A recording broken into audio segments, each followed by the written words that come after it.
So yeah, nice solid B minus for Ubisoft there. Yeah, and speaking of Donkey Kong, well, we have Nintendo as our last one. Indeed. I watched, I mean, the Nintendo conference was today. I Yeah, it watched it was at about very 4 short. p.m. It was 45 minutes, and 25 minutes of it was the new Smash Brothers. Like, they went through the entire roster. Yeah, when they and could have talked just about, they could have just summed it up with the sentence, "Every character is in it from the past," which they did at the end. yeah. But I mean, I like Smash Brothers, but I mean, I don't. That's much more of a party, like a local game to play with people, and I just don't have very many people in my life that I could play with. Like Katie plays Smash sometimes with me, but Katie's real bad at most video games, and I'm real good at most video games. And so she gets really bored or really frustrated really quickly.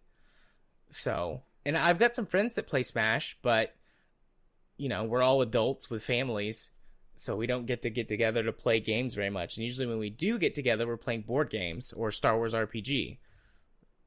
So I don't play Smash Brothers. I haven't played Smash Brothers in like a year, maybe 2 years. I've only played a little bit of the original Smash Brothers, but because I'm not a local co-op gamer, or a competitive gamer, I guess I should say in this case, it just didn't appeal to me. Yeah. I mean, it looks good. Yeah. If you like Smash Brothers and play it a lot, I'm sure you're going to enjoy it. Like, it doesn't look bad, but it just doesn't really relate to either of us very well. Yeah, they announced 2 new characters, and a lot of the focus was essentially making a Smash Brothers great again. Yeah.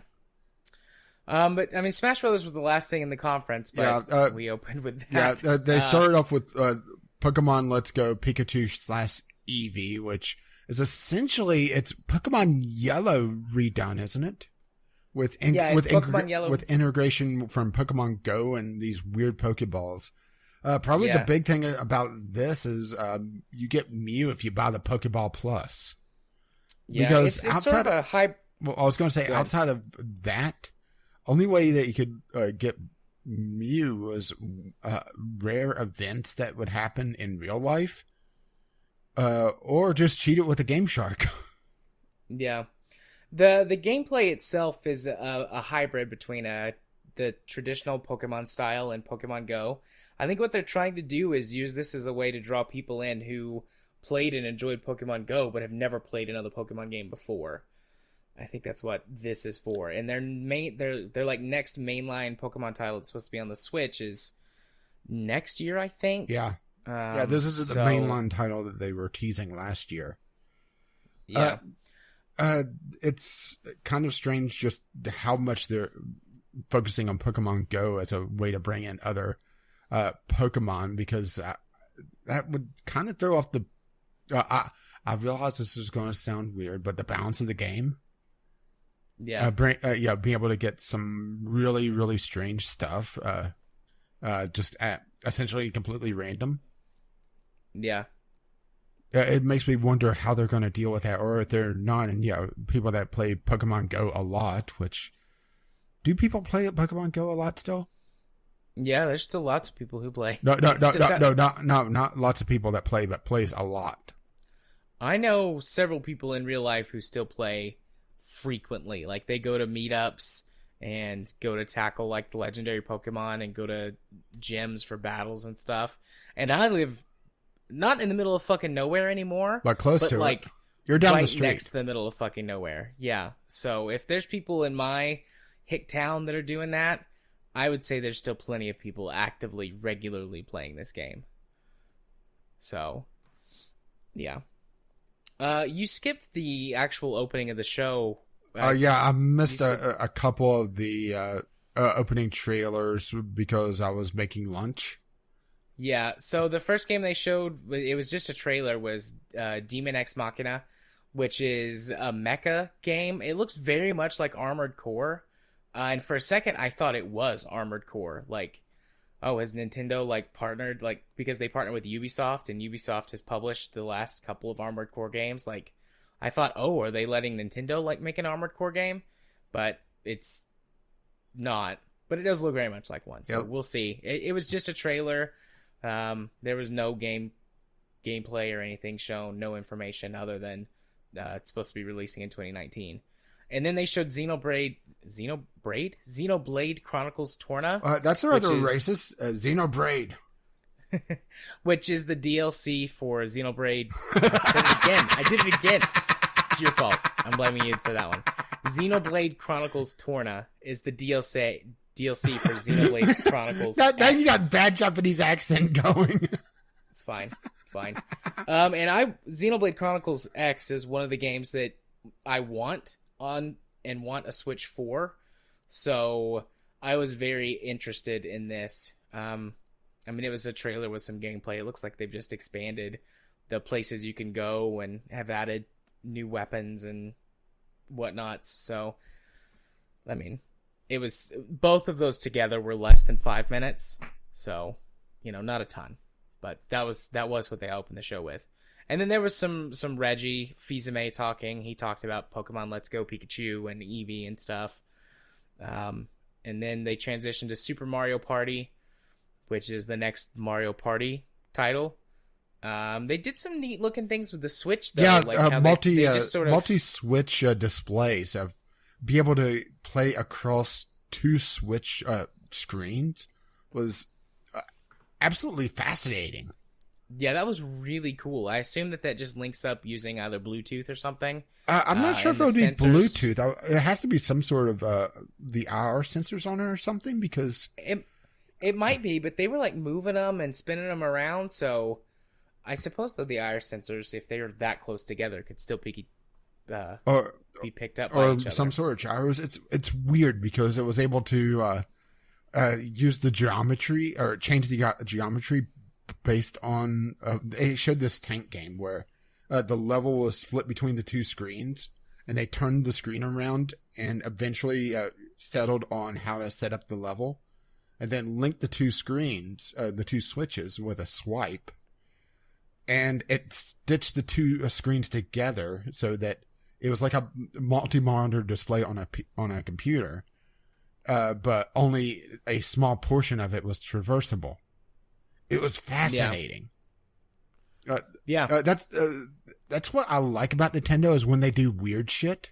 Granted, half the time I don't give a damn. But it makes me, hope other other hardware developers pay attention to some of the interesting things that they do, and not just steal motion control. Yeah. But yeah, Super Mario Party, a whole new way to lose friends. Indeed. And it does look like they're focusing a lot on the motion control, based on the trailer. Which I mean, the Mario Party games have always been really gimmicky, anyways. That's like their whole thing. That and being Mario. But that's okay. They've always been fun in the past. Then they showed Fire Emblem Three Houses, which I'm not invested in the Fire Emblem series, so I was really confused. Yeah, this is another series I've always wanted to try. And I tried it on mobile, but I just don't have the history of the series to be able to get through mobile bullshit. Plus, it's a gacha game. But it's interesting. I'm not sure if it's new to this series or not. Be able to go from a tactical mode to essentially almost a Dynasty Warriors style view. Be able to see all the armies, because each unit is typically made up of multiple people. So it gives you a lot more sense of the scale of the battles, which I really liked, but no idea what the hell is going on in this game.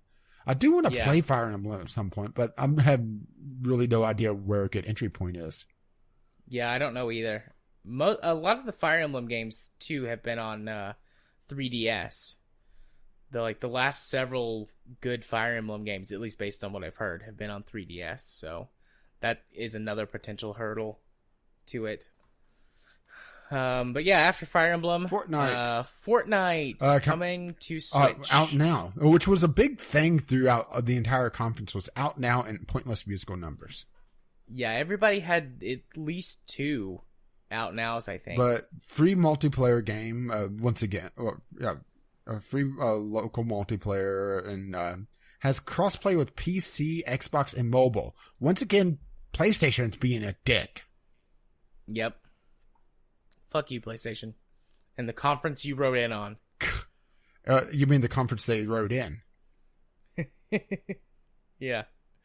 But I mean, it's Fortnite. Yeah. They didn't announce any new special features or anything. I didn't see... Like, I was in the middle of doing some therapy notes while I was watching this. Yeah, I didn't notice anything so new, but then again, I haven't played Fortnite at all. I didn't notice anything Nintendo related. Yeah, I think the big thing is the crossplay here, and the fact that it is free to play. Because has the Switch gotten a battle royale yet? I don't think so. Well, now they have. Yeah, I don't think so. And PUBG must be just kicking themselves for dropping the ball like this. Yep. Because they missed out big time. I mean, granted, they're still #1 on Steam, but that's #2 by a long shot. Fortnite's literally everywhere now. Mobile, PC, and all of the consoles. And it's a free-to-play game. And it's free to play. Fortnite rules the world, basically, right now, is what we're saying. Yeah, teachers hate Fortnite. Teachers do hate Fortnite. I had a kid who came to therapy today for their first session, and I was meeting with the kid and her parent, her mom, to talk about, like, what's going on, what do we want to do in therapy, yada yada. And she was like, she just plays too much of video games. She plays too much of that, what's that game on mobile where you shoot people and you build bases? And the girl was like, Fortnite, Mom. And I was like, in my head, I'm going, oh, God. And then the mom left, and I was like, so you play Fortnite? And she was like, yeah. And I was like, I have played Fortnite. I don't like it. I'm an old man. And she's like, well, you're doing better than my mom because she thinks it's stupid. And in my head, I'm going, I think it's stupid, but I'm not going to say that right now. But anyways, it was a sidetrack. Yeah. Story time. So they had a bunch of small indie titles, almost a montage for a bit. Then they went full montage. Overcooked 2, which is a sequel to a PC game, but it is coming to PC, by the way. Big thing for it, online multiplayer, because it was co-op, local only player before. So guess what we're playing at some point? Overcooked 2. I'm down for that. It's supposed to be a very, very good, frantic co-op experience. Now the question is, does it lose something whenever you can't just punch someone next to you? I guess we'll find out. Killer Black Queen, which is just 4v4 combat. I don't really remember a lot about this one. A lot of these are very, very short things. Hollow Knight is coming to Switch. It's out now. Yeah, that's an existing indie game that you can get on PC. Yeah, well, I have on PC. It's just a higher profile indie title. Yeah, Octopath Traveler still Switch only. Starlink once again. Then we went full montage with Arena of Valor, which is actually a MOBA, which felt a little weird to see a MOBA. Yeah. But yeah, MOBA on the Switch, there's probably not that many there, so there was Minecraft with some sort of Mario skin. Yep. Arc Park. I know I missed a few because they went rapid fire and was going too quickly for me to even type. A Dragon Ball Z fighter game. I'm not sure if that's supposed to be Force whatever, the new it's the most recent one, Dragon Ball Fighter Z. All right, I wasn't sure if it was supposed to be the crossover game or not. Splatoon 2 DLC, Captain Toad Treasure Hunt, Crash Bandicoot Insane Trilogy, FIFA 19, so loot boxes, Ark Survival Evolved, Wasteland 2, which is actually interesting, having that one on there. Paladins, Fallout Shelter, which we already knew from the Bethesda conference, Dark Souls Remastered, SNK, Monster Hunter Generations, Wolfenstein 2, Mega Man 11, and Mario Tennis Aces are the ones I listed. I know I missed like 3 or 4. Yeah, they flashed by pretty quick. But yeah, interested in several of those. Yeah, I mean, this is probably where Nintendo really needs to focus, is the indie and third-party titles, because in the past they haven't, and they've suffered for it. Because Nintendo, they do make good quality games, but they are like what Valve was. They're a slow cooker. They take their time. I mean, just look at Pokemon, for example. They could make so much money if they just, printed them out, like Assassin's Creed titles. Yeah. But they don't. They spend the time to actually make them good. And in the long run, they make more money, but, it makes it so that there's lulls in content if you're really invested in Pokemon. So, having more indie titles and more third-party support is very, very important for Nintendo. So, seeing them embrace it, especially after Valve has kind of turned their back with on indie titles with how Steam Direct has just flooded the marketplace. And it's probably very smart for an indie title to go to Switch. If not immediately, then at least soon after release. Yeah. Granted, there have been a bunch of them that have been doing it. Granted, bigger titles that, make a splash on PC could obviously wait a lot longer, like Hollow Knight, Ark. Paladin's okay, probably not a bigger title, but still the same idea. Yeah. So overall, it shows a lot of strength for Nintendo. Granted, they spent a lot of time on Super Smash Brothers. So, yeah. I think that pulls down my letter grade of them because Well, I don't give a damn. Speaking of that, what is your letter grade? I think I'll give it a Nintendo solid conference? C, just because they spent so long on Super Smash Brothers, and honestly reiterated a lot of things that they didn't need to about it. So they made the coverage of Super Smash Brothers even longer than it needed to be. Man, this is the one where we differ the most because I'm at like a solid B on the Nintendo conference. Well, it's just because I don't give a damn about Super Smash Brothers, and you're looking at getting a Switch. Yeah, I think this conference really sold me on the Switch. There were a few titles that I was interested in from the Switch from the last year or so, but they had quite a few in their conference. I'm like, okay, yeah, I could go for that. Yeah, I could go for that. And I'm sitting here going like, there's like 13 or 14 games I'm interested in now. I think that's enough for me to buy into this platform, especially the if it's Switch a is good... putting a lot of effort into the indie scene, which is, like I said, smart of them. So you said C, and I said B. Could you bump up to C+? Okay, I'll bump up to C+. Okay, we'll go with C+ for that. I'm willing to downgrade myself. Yeah, I would have probably given it a low B if they didn't spend so much time on Super Smash Brothers. If they didn't spend pretty much half of their conference. And reiterate, I mean, Brothers. They could have just said every past fighter and not do, what was that, 5 minutes of montage of all the fighters? Yeah. Or they could have handled it a lot better, I should say.